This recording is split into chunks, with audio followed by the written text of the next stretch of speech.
Hello everyone, welcome to GS Core. My name is Abhisheikh Saxena and this session is about the OPSC OCS Mains 2022 and we'll be dealing with the subject of governance and social justice. Before I get into the questions in a substantive manner and we take up individual questions one by one, let me get you a sense of the paper. So if you look at this paper, it was polity plus governance plus social justice. Why am I emphasizing upon these points? Because governance and social justice as a subject is very intrinsically related to polity. It is a close cousin of polity, right? Because we use certain ideas from polity into governance and social justice. So, for your ease, we have categorized the questions based on polity and governance and social justice, but yes, there are certain overlappings and therefore we have to choose one slot or the other, right? If we look at the overall question paper, the paper was easy to moderate, and I'll come to the moderate part in a bit. The paper was fairly easy because questions were directly asked from the core concepts, and this is the first time that such a format was coming up in the examination, right? So things like good governance, social justice, accountability, etc. were asked very directly, right? However, whenever the questions are asked so directly, so it is expected that all the candidates have the basic know-how. So it is the expression, it is the answers that you write can make a difference, of half a mark or 1 mark here and there, which in a cumulative sense can make a lot of difference of 10 to 15 marks when it comes to the final tally. And that difference can actually make or break your grade, right? So, like I said, the questions were easy to moderate. Why? Because there were certain questions which had contemporary relevance.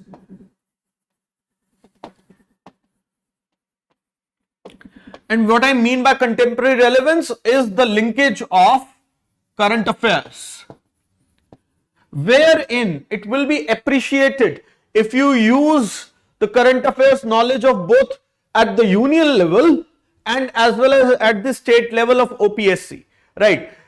Also, with the subject of governance and social justice, this contemporary relevance and current affairs is indispensable. I mean, the answers are asked in a dynamic manner, the questions are put up in a dynamic manner, and it demands certain interlinkage of current affairs with it, right? So, in a nutshell, that is my sense of the paper as I see it. Like I said, it's basic, very easy to moderate level. So I hope a lot of you would have had the ease in attempting this particular paper. Now let us quickly get to the questions. So I'll be taking up 11 questions including the subparts, right? I mean, including the subparts, the number stands at 11, right? So let us quickly get on to the very first question and we'll be looking at the marks as well. So this question was question number 1A, right? And it said that explain the concept of accountability, and it was worth 10 marks. So whenever I say 10 marks, easily 150 to 175 words are something that is expected out of you. Now, if you look at the question, it is very simple. Explain the concept of accountability. Now, should we rest to the concept of accountability? I mean, you all will have some standard sources, they will have the definition. But is the definition sufficient? No. The answer is no. The definition itself is not sufficient. First, we'll have to trace the origins of the term. Then arrive at the definition, then arrive at the definition. So while we trace the origins of the term and also point out its significance, then arrive at the definition, then explore further on the need, importance, a bit about dimensions, right? Then we can explore the further the emerging notions. So when I say dimensions, it can be horizontal, vertical, right? There are multiple classifications of accountability which are given, right? Program accountability, procedural accountability, substantive accountability, all those things are the dimensions which you can explore. Along with it, it is obviously necessary that you provide examples. Practical example. For example, from the state of Odisha itself, there are initiatives of e-governance which boost accountability. For example, Mo Sarkar. Right. So all these things will be the ingredients that we'll be needing for this particular answer. Now, how do we actually organize these ingredients? So, like I said, origins and significance. So, we can say that accountability as a feature in governance has become the hallmark in the modern day practice of government in action. The origins of the term accountability comes from the word accounts, which origin come from the word account. So it is a tangible notion. It is something which is tangible, which can be quantified. While the conventional notions of accountability have been restricted to the financial aspects, but in the modern day governance, it is found in broader sense. The moral accountability, the social accountability, the environmental accountability, and hence the scope of the concept of accountability has broadened. Once we do that, we can actually look at the definition of accountability.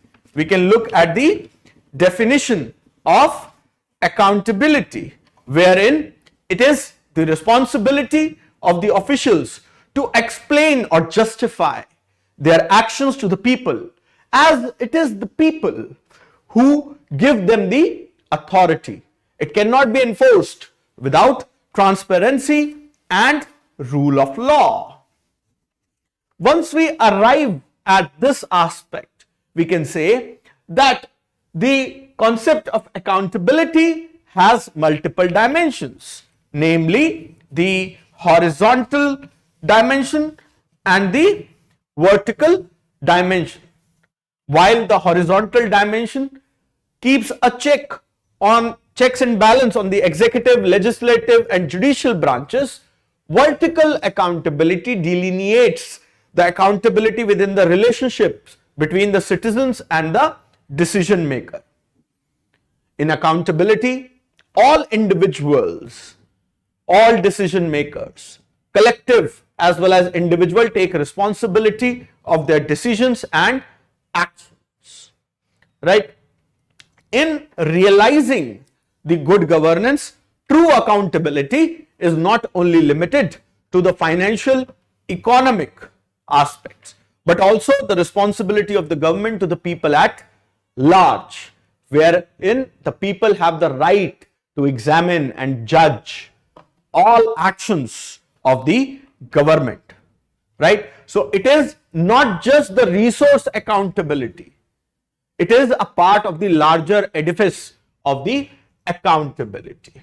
So after this, we can link it to the social accountability, the other forms of accountability, environmental accountability and all those things. Along with it, like I said, you can give the examples of how accountability is crucial. Now, let me give you a trick. The trick is fairly simple, right? And for that, I would like to erase this, right? I hope this is fine with you all. So the trick is fairly simple, that whenever we are talking about governance and social justice, there are certain basics which are there. For example, the idea of good governance, wherein state, market, civil society collaborate through a networked approach to bring about public interest. And it is marked by certain features. Consensus orientation, accountability, transparency, participation, equity and inclusivity, right? Efficiency and effectiveness, rule of law, responsiveness. So even if you just draw this diagram, and when you look at the diagram, accountability, and draw the classification. Classification number 1, horizontal, vertical. Classification number 2, procedural, substantive, program.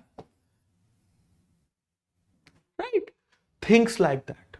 So just through these diagrams, if you draw, it gives you a perspective. One, it gives the reader, the ultimate consumer, the evaluator, a perspective that you know things.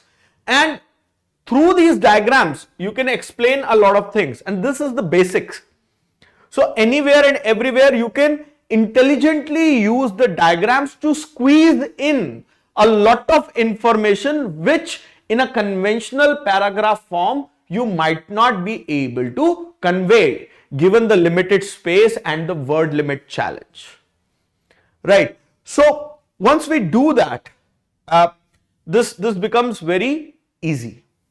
Now coming to the next question, that is first part B, and in a way along with the first, wherein we'll focus on the concept of accountability and give dimensions just as a sideshow. This question demands the addressal of dimensions of accountability for good governance. For good governance. So in this, the basic ammunition that we have to fire remains the same. It is the way we will express becomes a tad bit different. How? So you see, with regards to this particular question, you will have to provide the link between accountability and good governance. Right? Then put in context the dimensions. Put in context the dimension. Because it is demanding accountability and good governance, you will have to refer to the pillars of good governance and accountability. Yes, accountability is one of those pillars. Okay, and then establish a substantive notion based on the context of the question. I'll tell you how you will do it. See, good governance, state, market, civil society, essential pillars. Right? So, herein we will talk about that accountability is one of the key pillars of the good governance.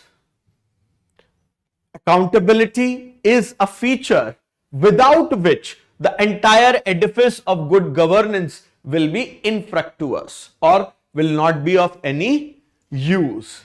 However, a simplistic notion of accountability with financial accountability is only a minute portion of the broader reality of accountability which plays as part of the good governance paradigm.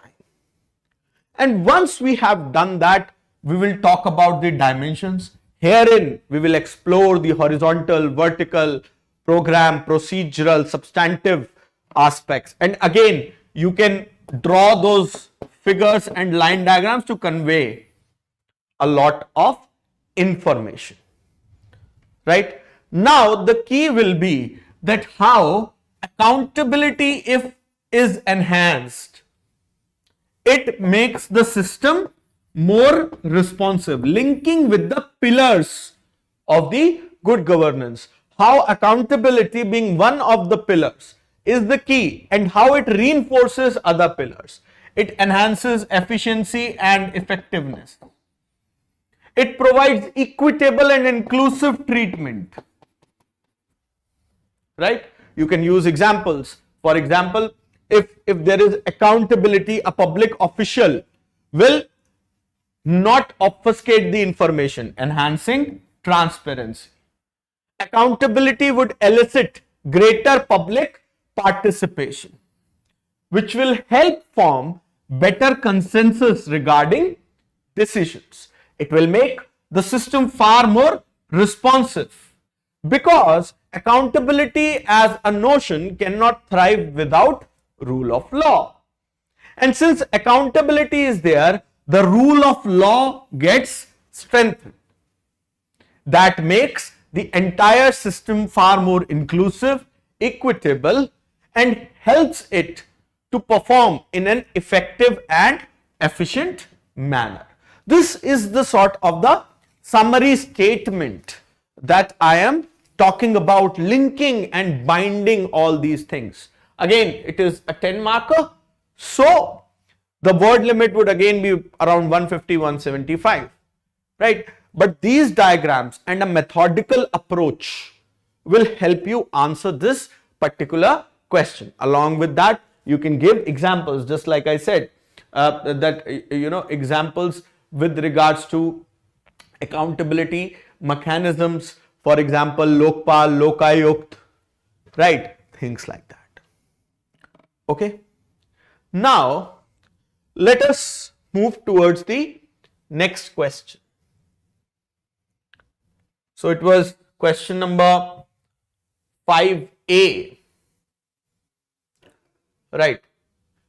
And it talks about examine the provisions of social justice as incorporated in Indian Constitution, 8 marks. When I say 8 marks, roughly 100 to 120 words, not much, right? Or 5-10 words more if you extrapolate it. Now, the problem with such a question is that the Constitution is huge. How do you go about it? So, it is not something, a list that you have to provide, right? I mean, they are not asking for a list, right? They are asking you to examine. And that is the challenge. So, the question itself is not difficult, but encapsulating that information in the limited number of words is a sort of a challenge that you will have to surmount. So, whenever we talk about the social justice, let me dwell upon the concept of social justice for a bit. So, justice alone is a criminal or a civil notion. A wrong set right. It is about giving fair treatment to the fair. And usually the term justice is looked at from the point of view of political, civil or criminal justice system. Like I said, a wrong set right. But this is a very mechanical orientation of the term justice. It needs human orientation. Okay. So, when the justice is looked at from the societal lens, societal point of view, it moves beyond, or it broadens beyond the traditional interpretation of civil and criminal notion of justice. It talks about a positive orientation, opportunities for all, citizens, regions, right? So, social justice comes across as a politico-philosophical idea, right? Social justice comes across as a politico-philosophical idea, asserting that there are dimensions to the concept of justice beyond traditional notions of civil or criminal laws, demand and supply, and traditional framework. It focuses on the just relations amongst groups within a society as opposed to the individualistic notion of justice. Talks about opportunities for all, welfare for all, well-being of all, privileges regardless of their legal or other statuses. Okay, so this is the idea of social justice, and we will have to link it with the Indian Constitution. So we'll have to talk about how Indian Constitution is a living document. It is a document which is there to guide the state for the welfare of the citizens of the country. And a key aspect of the nature of this welfare is the social justice, where there are opportunities for all, right? Well-being of all. And in this pursuance, the Constitution itself mentions several things. Now, those several things can actually be very intelligently blended. I'll tell you how. Through figures. Through figures. First of all, the preamble. It talks about justice, social, economical, and political, liberty, thought, expression, belief, faith, worship, equality of status and opportunity, right? Also, the fundamental rights. So, you can say the first A figure, preamble, postulates of the preamble. Figure B, after writing this, the figures. Figure B, about the fundamental rights. You can list the articles, and within bracket write right to equality, right to freedom, right to education, right against exploitation, things like that, so on. Then you can talk about the specific constitutional provisions, and you can make a tree of sorts, a map of sorts. Article 23, 24, 37, 38, 39, 39A, 46, Article 17, 25. Then there are political safeguards. The D figure would be political safeguards. Political safeguards like reservation, Article 330, Article 332, Article 334, reservation of seats in panchayats, Article 243D, Article 243T.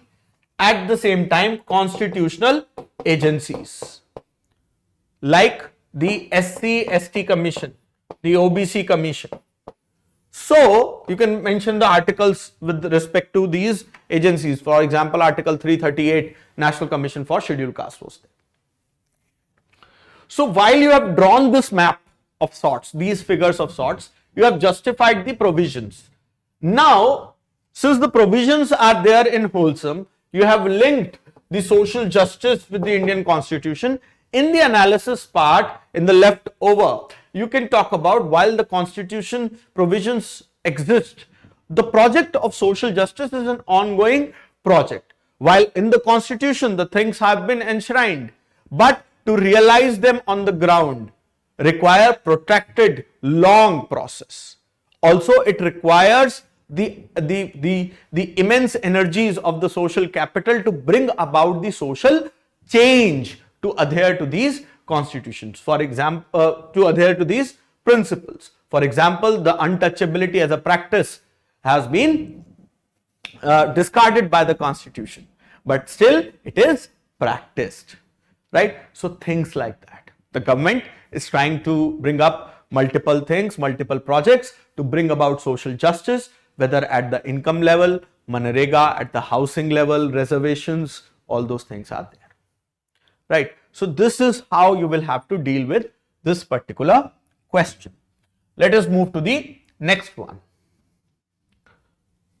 Now, law is the catalyst to reach the ladder of social justice. Examine. This is a very particular statement, and this is a 12 marker.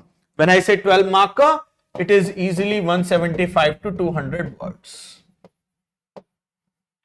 Okay, and this is the part which I was saying is moderate, because it requires the application.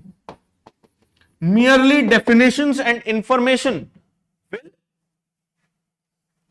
not suffice, right? So that is the sort of the case that is there with us, right? So we have to remember these aspects. Okay, so while we deal with such a question, we'll have to put again the social justice and link it with law. Law, constitutional law and otherwise. Okay. Also, the importance of social justice. A lot of you might start with the definition, but that might not be the very correct way to go about it, because we have very limited number of words here, right? We cannot go on and on about the stuff, right? Then we'll have to look at how social justice is critical for elements like welfare state, democracy, rule of law, etc. And we'll have to link the analysis back to square one, that how law helps achieve this. Also, it would be prudent if we cite some cases. It will be prudent if we cite certain cases. Okay, so this is the entire idea of what we need to do. We'll have to talk about how social justice, though is an intrinsic feature of our constitution, legal frameworks and laws are needed to operationalize them on the ground, and they act as a catalyst to achieve the ladder or to achieve higher levels of social justice within the society.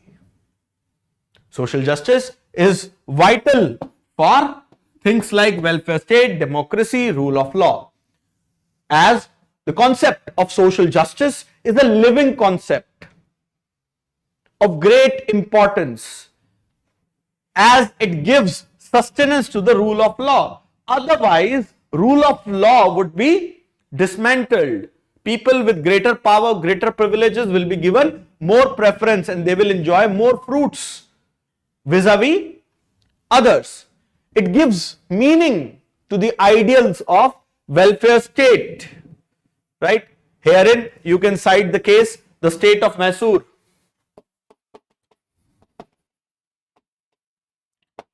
versus the workers of gold mines.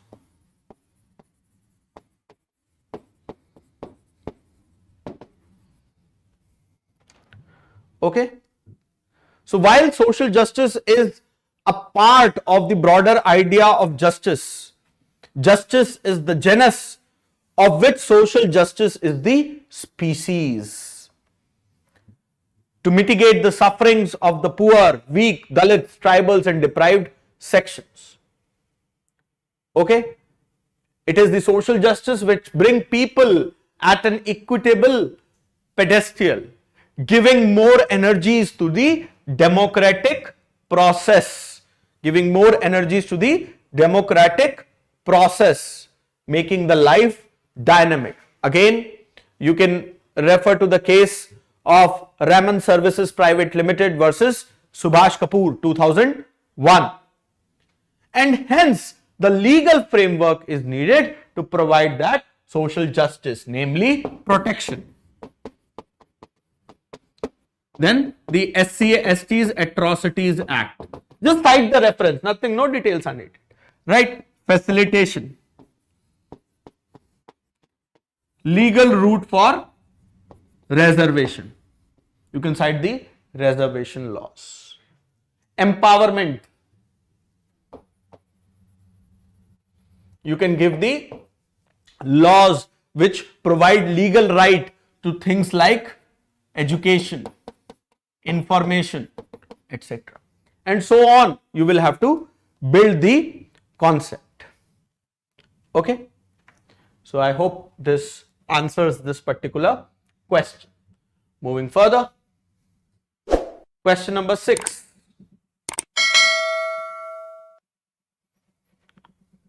So this was a 15 marker standalone question. When I say 15 marker, easily 200 to 250 words. Right. Let us look at the question. The legitimacy of the institutions and popular support are the key factors in good governance. If you look at the idea of this question, we'll have to link the legitimacy aspect plus the popular support with the idea of good governance. Okay. Herein, we can use the idea of legitimacy of institutions in governance, that people would actually observe or cooperate or work with the institutions. Because see, ultimately good governance is a collaboration of state, market, civil society under certain pillars. So, if the institutions are not themselves legitimate or they do not have the trust of the people, then the consensus participation will go for a toss, rule of law will go for a toss, and so does every other pillar, thereby dismantling the edifice of the good governance. Herein, you can use the social contract theory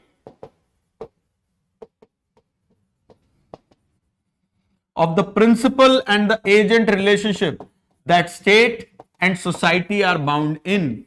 That state is thriving on the thrust of the society, that the society has given the task to state to regulate its affairs and work in its interest. Right?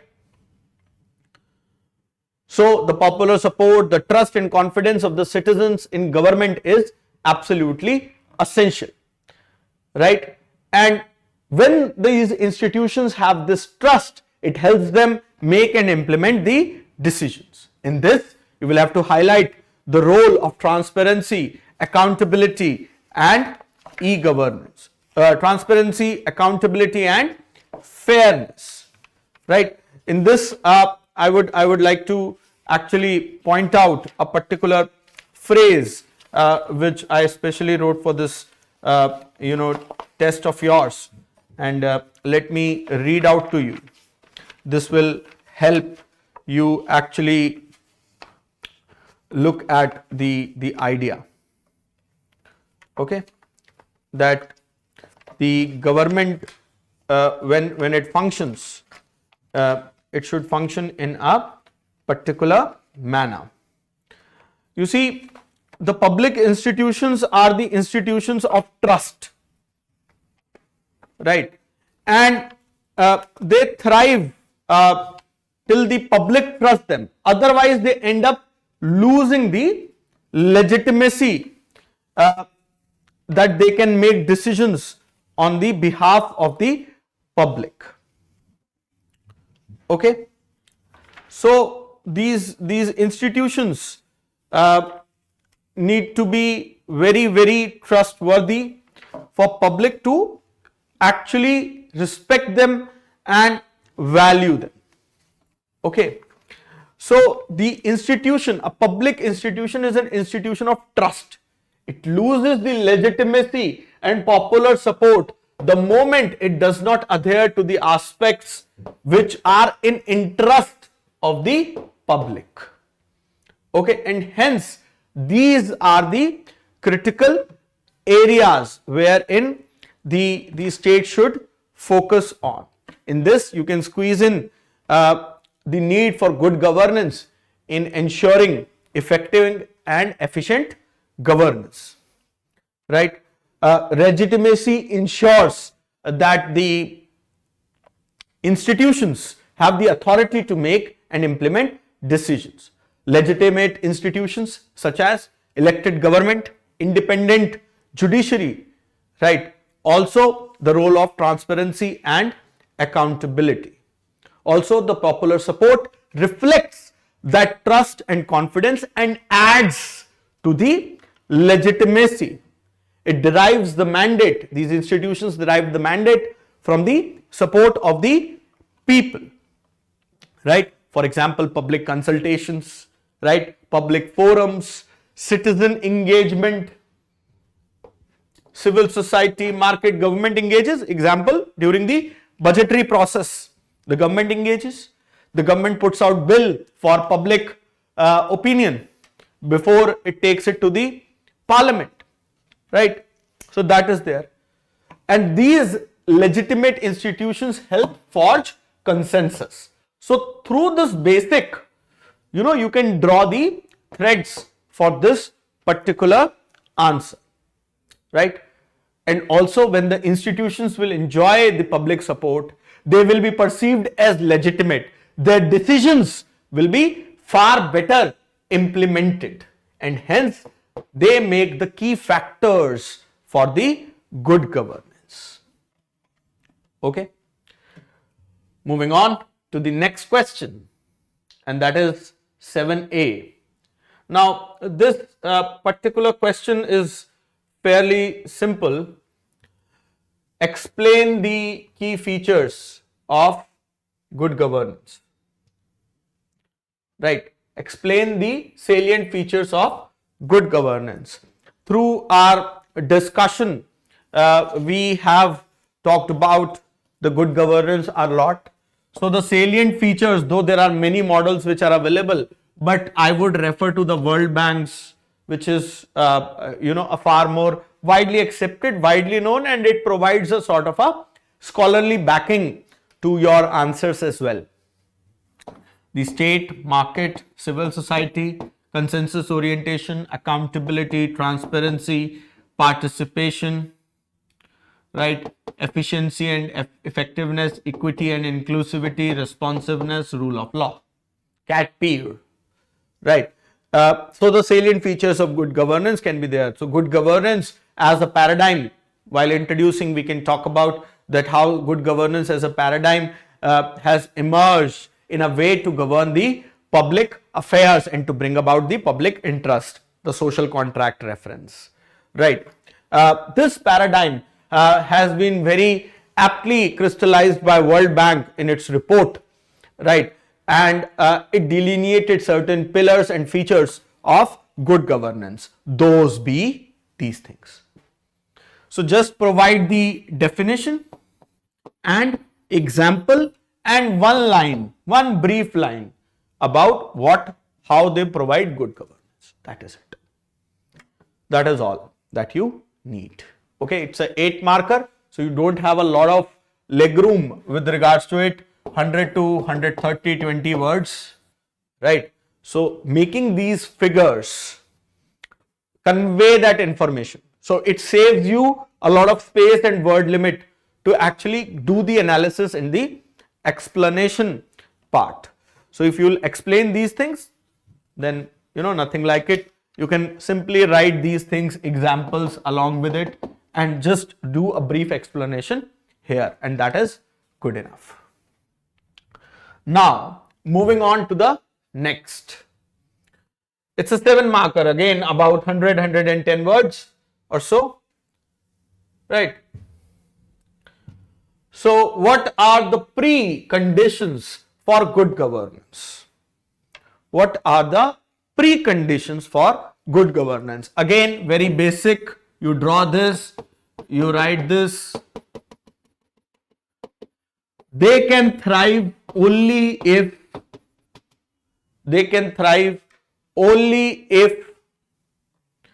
there are certain preconditions. For example, rule of law,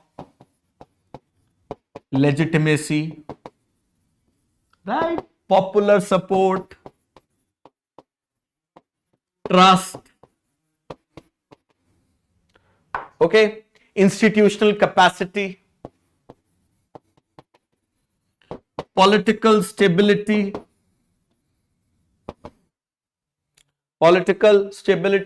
consensus.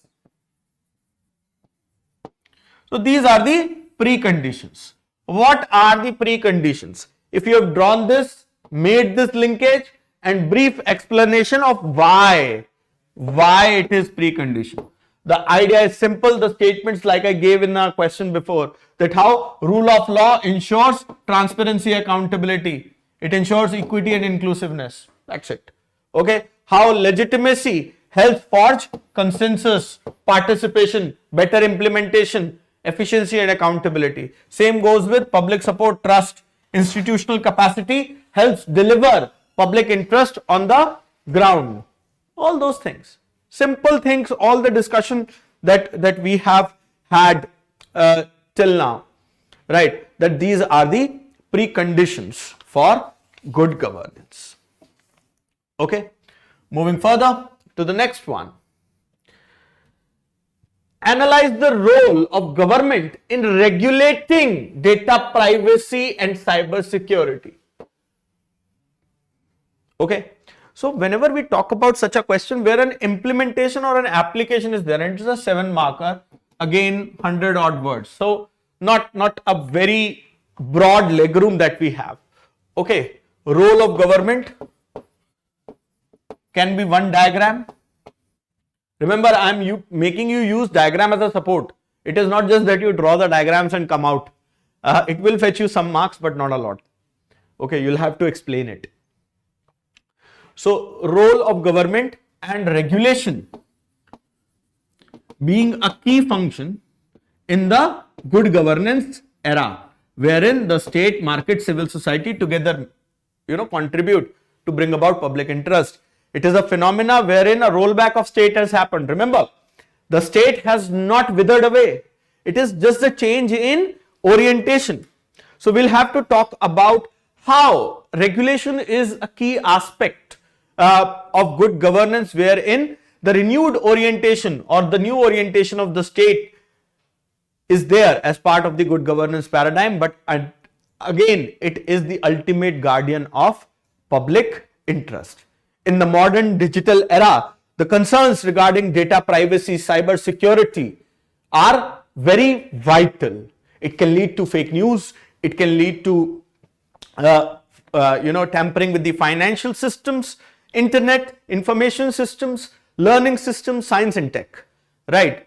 So, it is the responsibility of the state to ensure that this sector is used for benign purposes and data of our citizens and the cyber security is foolproof. And hence, there is a need for a comprehensive regulatory framework to govern this. In this, the government agencies and regulatory bodies play a key role, right? Legislative initiatives can be there, right? You can talk about the personal data protection bill, right? So this is the role as a regulator, as a facilitator, as a protector, right? And against each of these roles, you will have to provide certain information. There are cyber security measures, right? PIB fact check unit, cert in, things like that. Also, there are legal laws, the IT laws, the IT Act, right? Also, it demands international cooperation, compliance to data storage, the data localization norms, all those things will come here in regulating data and cyber security. You will give only the names as examples to support the reasoning. For example, Personal Data Protection Bill, TRAI, IT Act, cert in, right, PIB fact check, okay, because these are the threats.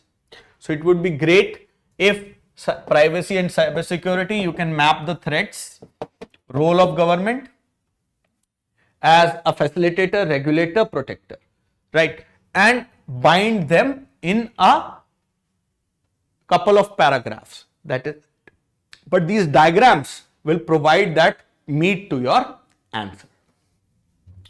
Moving on to the next question.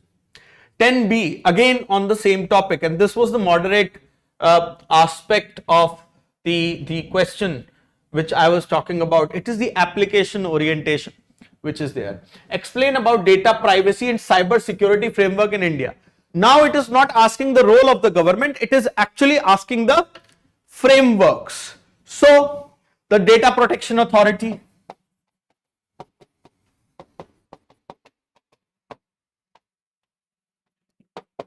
Personal Data Protection Bill,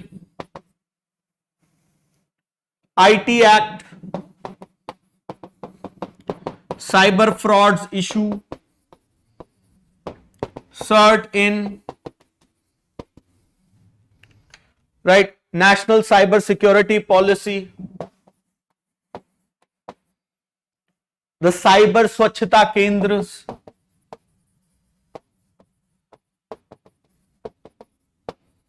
all those are the frameworks or part of the framework. So again, we'll start with the introduction of data privacy and cyber security framework in India in the digital era, bring out these various measures, brief explanation about them, and a future orientation of what is needed, right? So that would be suffice. So we can say we have a comprehensive framework, we have the penal provisions, preventive provisions, operative provisions like cert in, we have a clear policy to guide the future.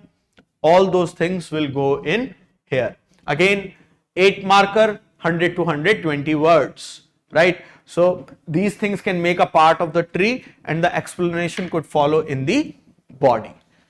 Okay, the examples are plenty. Moving on to the next question. So this was actually 14A. What is social justice and what is the status of women in the society? So social justice, as part of our discussion, I have told you that it is going beyond the notions of the traditional justice, civil and criminal laws. It talks about a positive notion, equitable distribution of resources, opportunities, etc. So we'll define the social justice and how it is vital in reducing the inequalities and promote inclusivity. Then we'll lay in the context of social justice within the Indian society, considering that we are a socio-economically, culturally a very diverse land.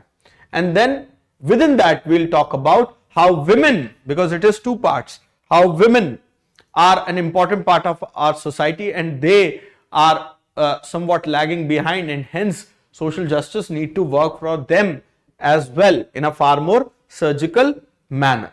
There are gender-based notions, clear challenges which are still prevalent in our society. So I guess I need not define the social justice again.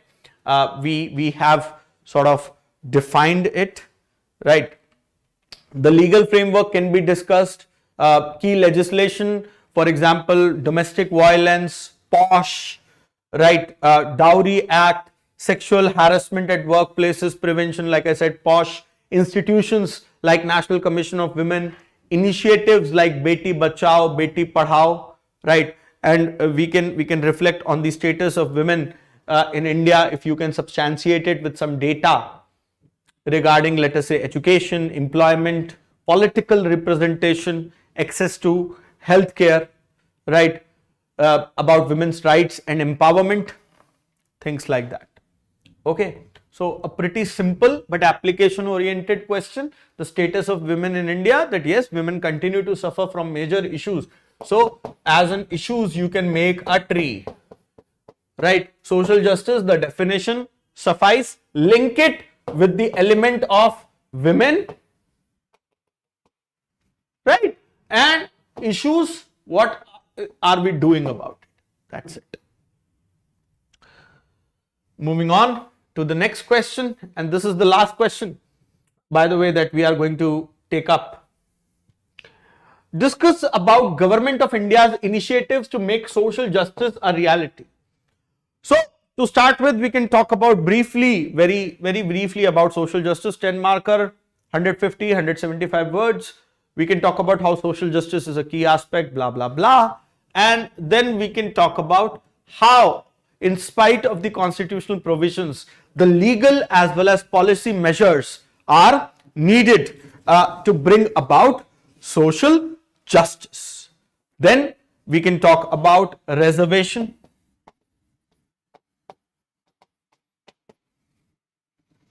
Okay, poverty alleviation. Specifics, give heads, give headings. So it makes your answer look organized. Okay, education and skill development. Health and nutrition.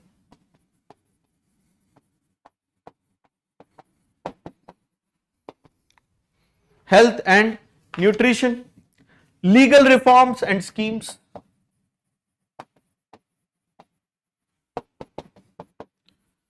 Beti Bachao Beti Padhao, बाबू जगजीवन लाल छात्रावास योजना, right?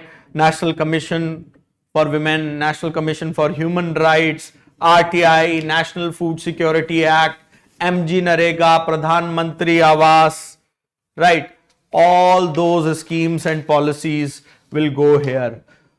Sarva Shiksha Abhiyan, Samagra Shiksha Abhiyan, right? Education, poverty alleviation, like I said, National Social Assistance Program, Pradhan Mantri Awas, Manrega, reservation, there are bills and laws. So while explaining these in brief 1122 line, just keep on writing the initiatives. Discuss about the government of India's initiatives. That is it. So it was, in my opinion, a pretty simple paper, right? But still, if you have some queries, you can write down in the comment section and we'll try and address them as well. Also, you can connect with us through our various social media channels and through the website. You can definitely get in touch with us in case you need more clarity on the issues as well as about the examination OPSC OCS in general. So, well, that's it from my side, right? Thank you and all the best.